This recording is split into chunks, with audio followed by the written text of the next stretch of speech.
Hi guys, welcome to the Raven Wolf channel. This is Anna and this is Hope. She wanted to be part of this video, I guess. Today I'm gonna be doing part 2 of Coatlicue's video, part of a mini series that I'm doing about Coatlicue. Part 1 is in my videos I uploaded, I think, a week ago or so. I strongly recommend it for you to check it out before listening to this part 2, because it will make more sense and you will get a little bit of a background of what I'm going to be talking about in this video. So if you guys are ready, let's get to it. So like I said, in this video I will talk about, oh actually I didn't mention this part, but I will be talking about how the Mexican deity, the Aztec Mexican deity, Tonantzin Coatlicue. Tonantzin means in Nahuatl, our sacred mother. So Tonantzin Coatlicue, that's her, our sacred mother Coatlicue. I just wanted to make a side note. So if you guys hear me call Coatlicue Tonantzin, that's her. But anyways, I'm going to be talking about how the image of the Mexican deity Coatlicue through religion was synchronized with that of the colonizers to make it into the Virgin of Guadalupe, with the purpose of converting them to the Catholic religion more efficiently. So for many, the Spanish conquest in Mexico brought countless contributions to indigenous civilizations, but for others, this is synonymous with suffering and difficult times, which I agree with that. So with the arrival of the Spaniards, indigenous cultures had to adapt and necessarily assimilate to the new way of the Spaniards. And one of this was the conversion to the Catholic religion. So while I was researching about this, I learned about 2 words that I was not familiar with. That is religious syncretism or secretism. I'm not sure. Syncretism. Religious syncretism. And for those that don't know what that is, religious syncretism exhibits blending of 2 or more religious belief systems into a new one. So, or the incorporation into a religious tradition of beliefs from unrelated traditions. So just keep that in mind while watching this video, because there's a connection why I'm bringing this up. But anyways, so before the Virgin of Guadalupe, the mother of Mexican people, Tonantzin Coatlicue, was venerated at the Tepeyac every December 12th during the solstice, the date of the birth of Huitzilopochtli, which is the sun god, the sun god and the god of war. On the same date, what a coincidence. But in 1531, the Virgin of Guadalupe made her appearance to Juan Diego, an indigenous man on the top of the Tepeyac, located in North Mexico City, capturing her image in his robe. So in this meeting, believed by millions of Mexicans, including me, Catholics or not, the Virgin asked Juan Diego to go to the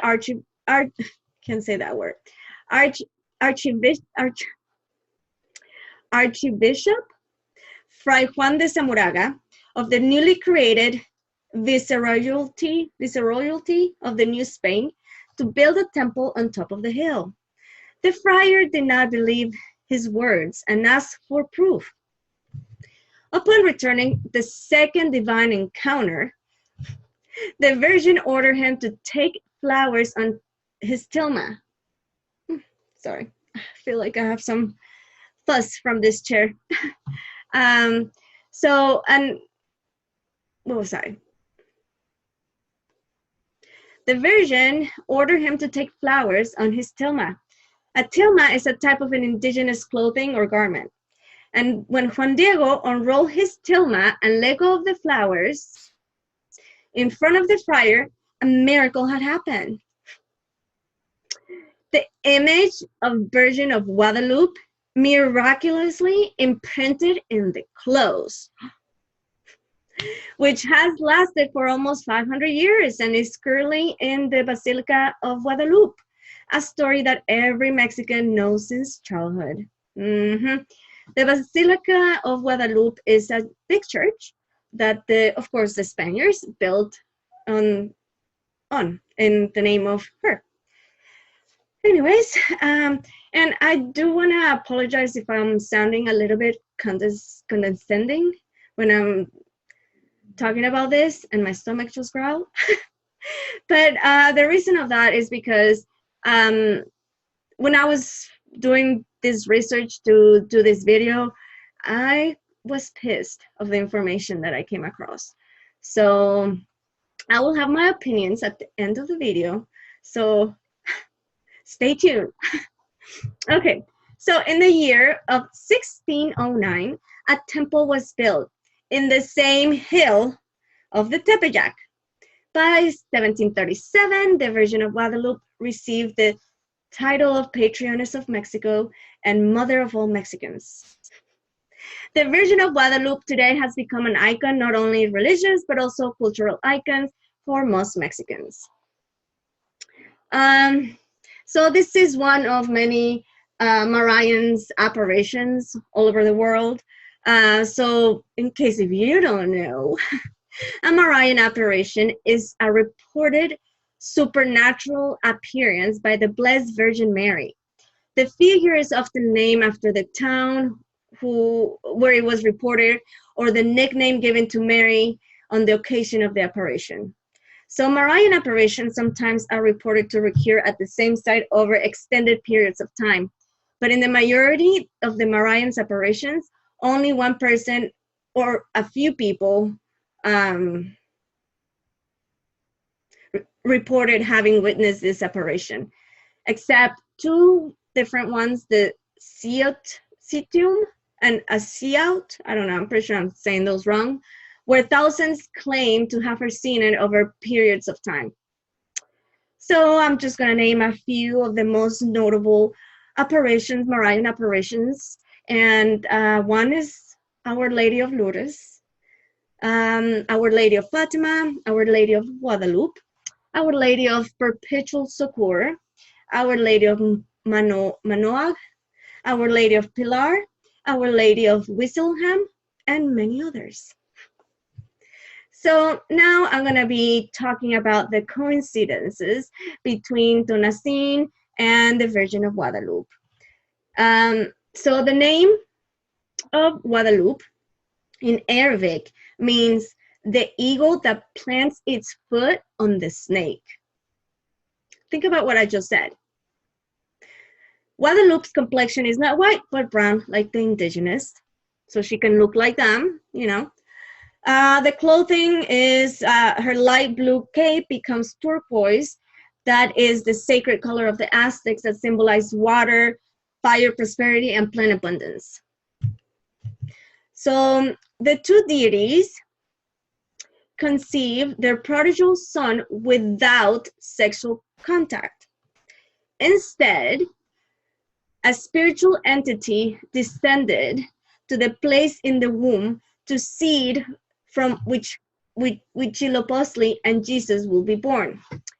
The latter was a dove, representing the Holy Spirit, and the deity of the Mexican war was a ball of feathers that descended into Coatlicue's womb. So the Virgin of Guadalupe and Tonantzin Coatlicue share the same place of worship. I mentioned this. So that is the hill of the Tepeyac.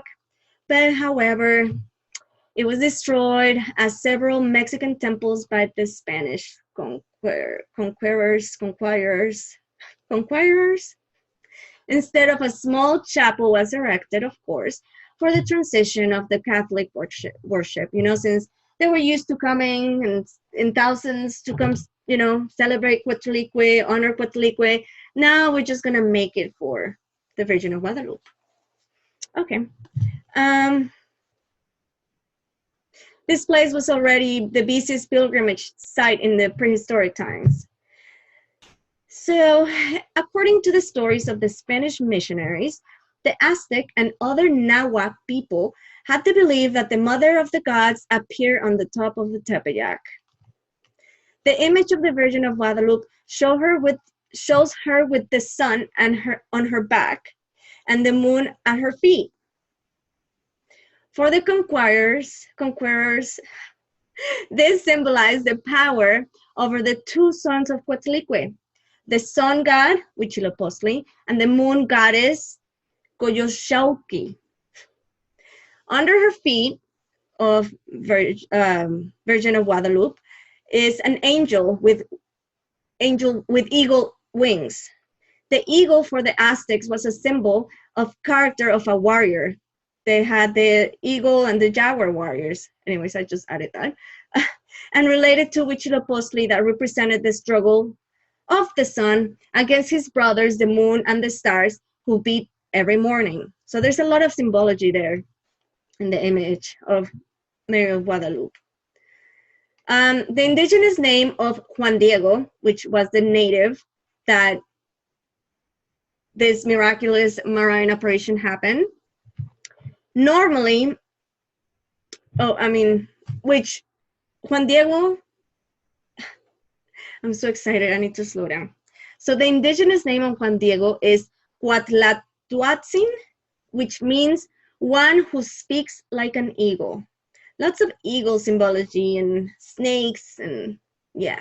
Okay, so the Virgin of Guadalupe image is pregnant. Normally, Mexican women wore a black belt band waist during pregnancy.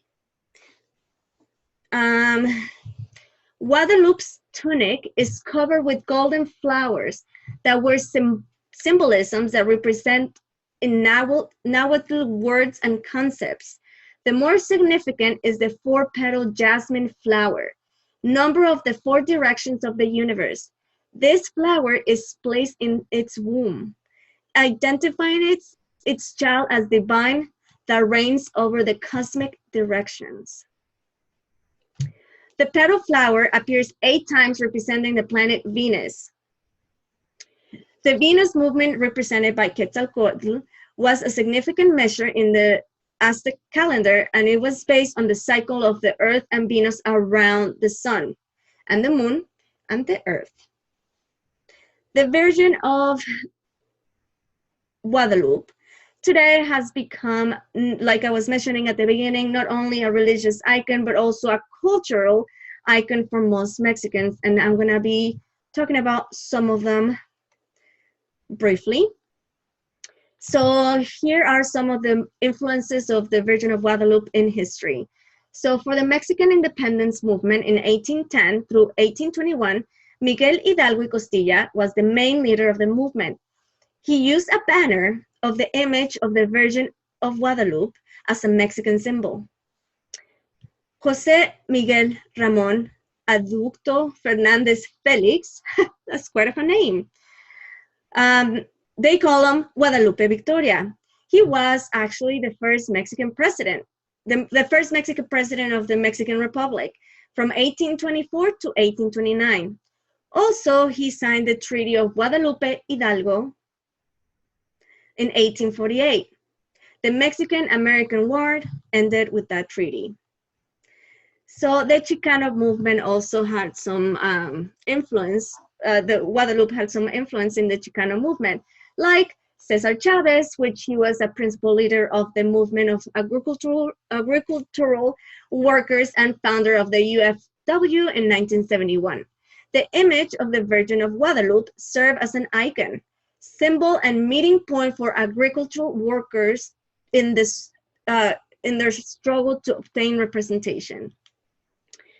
So, yeah, that's all I have, the comparisons and information about the apparition of Mary of Guadalupe and the similarities between her and Tonantzin Coatlicue. But I did add a little bonus information. It doesn't talk about Coatlicue or the Virgin of Guadalupe, but I feel like it's relevant because it's around the same time when all this happened. And I'm just going to talk about it very, very, very, very briefly. If you would like me to make a whole video about this person, let me know and maybe I can spend more time on it. But I do wanted to add this bonus, bonus info. So the bonus info is about Cuauhtemoc. He was an Aztec ruler of Tenochtitlan from 1520 to 1521. I'm saying it's relevant because of the dates. So making him, he was actually the last Aztec emperor. The name Cuauhtemoc means one who has descended like an eagle, and is commonly rendered in English as descending eagle, as the moment of where the eagle folds its wings and plummets down to strike its prey. This is the name that implies aggressiveness and determination. So Cuauhtemoc took power in 1520 as a successor of Cuitláhuac and was a cousin of the late Moctezuma II. His wife, who was later Isabel Moctezuma, was one of Moctezuma's daughters. He ascended to the throne when he was around 25 years old. While Tenochtitlan was still being besieged by the Spanish and devastated by epidemics of smallpox brought to the New World by the invaders. Yay! After the killings in the Great Temple, there were probably few Aztec captains available to the position, so that made him the last ruler of the Aztec Empire. So I thought that was kind of cool. I just wanted to add that little information there. So now, after I presented this information, here's my opinion.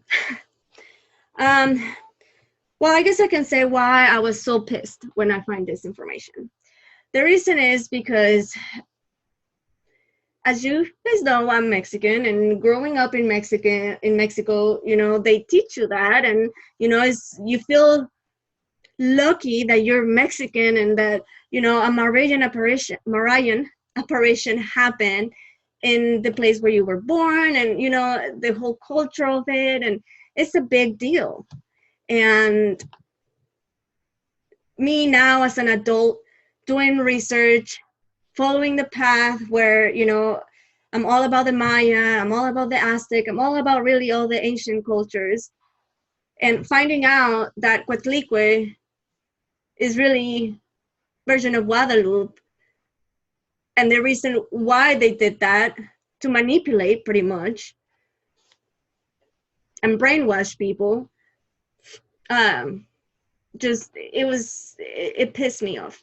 And also it pissed me off because I think it's more like a personal thing, because for a while, you know, ever since I had my spiritual awakening and I've been doing more research and stuff, you know, I've always had a curiosity about that specific, especially because I actually have a connection with Virgin of Guadalupe. And that connection is that, and I talked about it before in my videos, that when I was little, I don't know, I was in the 6th grade, I was in school, and it was actually the celebration of the Virgin of Guadalupe appearance, or apparition. And I remember I went to the bathroom, and the restrooms of the school was like, I had to get out of my classroom and walk across the patio of the where recess was, was. And I dropped a coin, or I saw a coin, and I looked down I went down to pick it up, and when I looked up, I looked in the sky, and I saw like a vision. It's my first vision that I can remember. A vision of Virgin Mary kneeling, but I didn't see her face. I saw it from the side, and I could see her veil and all the stars on her veil. So, you know, I had a connection with that. And when I got my spiritual awakening, I really didn't know what was the connection, because I find out a lot of stuff about religion that, you know, we all learn. And I don't know, I feel like that vision now that I'm putting the dots together, I feel like I was guided to share this information to you guys. But yeah, I mean, it's pretty much my conclusion of all the Marian apparitions is that they're all fake. I know for a fact the one in Mexico City, the Virgin of Guadalupe, that is fake. It's something, again, don't come for me. This is my opinion, my conclusion, and me, myself, and I. So I believe that they're all fake, that there's no such a thing as a Marian apparition, that it's made up by the church. I did a little bit of research on other Marian apparitions, and I think the one in Spain, I don't even know the name of the lady of something. She happened to appear where there was some political issues with the church or something, and that the apparition made the people to even get more convinced on the faith of Catholics. And I don't know, it's just, I guess I can say it's a false flag. The Marian apparitions are false flags, you guys. At least for my opinion. That's what I came to conclusions, that there are not such a thing of a Marian apparition, that is all fake, made up by the church to brainwash and convince the natives to turn into Catholic religion. Like it was saying that the place, you know, how coincidental that the same place of veneration for Coatlicue is the same place and the same day Virgin of Guadalupe appeared there. Come on, really? All right, need to calm down, not get too excited. But yes, let me think. Do I want to say anything else before I forget?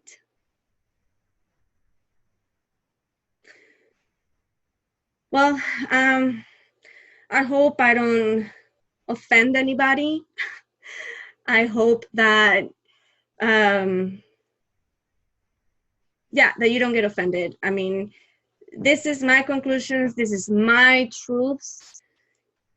My truth might change later in the future. If I do more research and I find out that I was completely wrong, then I come back and I will say, you know what, I was wrong, whatever. But as if for now, I believe what I believe. You don't have to believe what you believe, what I believe.